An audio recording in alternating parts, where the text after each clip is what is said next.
ఇప్పుడు ఢిల్లీ ఎలక్షన్స్ ఒకటి ఇంపార్టెంట్. ఏంటంటే ఢిల్లీ ఎన్నికలు వచ్చేటప్పటికి ఈ నెలాఖరికి వచ్చే నెలలో 15 కల్లా పూర్తయిపోతుంది అంతా. కాకపోతే ఈ దఫా ఎందుకు ప్రాధాన్యత అంటే సరే ఎవరు అధికారంలోకి వస్తారో తెలియదు. మెయిన్ అయితే ఇప్పటికే ఆమ్ ఆద్మీ పార్టీనే ఎడ్జ్లో ఉంది.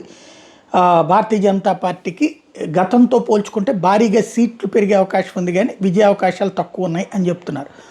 అయితే అక్కడ 3 రాజ్యసభ స్థానాలు ఉన్నాయి ఢిల్లీకి. ఏకంగా 3 రాజ్యసభ స్థానాలు. అసెంబ్లీలో వచ్చిన సీట్ల ప్రాతిపదికన రాజ్యసభ స్థానాలు ఉంటాయి. ఢిల్లీకి ఉన్నటువంటి 70 సీట్లకి 3 రాజ్యసభ స్థానాలు ఉన్నాయి. ఇప్పుడు కనుక అక్కడ గతంలోకి మళ్ళీ 2/3 మెజార్టీతో కనుక ఆమ్ ఆద్మీ పార్టీ గెలిచిందంటే 3 రాజ్యసభ స్థానాలు వాళ్ళే అవుతాయి. అలా కాకుండా ఇప్పుడు ప్రస్తుతం వినబడుతున్నటువంటి 25-30 దాకా బీజేపీ, 35-40 దాకా ఆమ్ ఆద్మీ పార్టీ వచ్చిందంటే వాళ్ళకి 2, వీళ్ళకి 1 వస్తుంది. అధికారంలో ఉండే వాళ్ళకి 2, ప్రతిపక్షంలో ఉండే వాళ్ళకి 1 వస్తుంది. అలా కాకుండా బీజేపీ కనుక 2/3 సాధించిందా 3 రాజ్యసభ స్థానాలు వస్తాయి. కాబట్టి ఇప్పుడు కొంతమేరకు ఇంపార్టెంటే.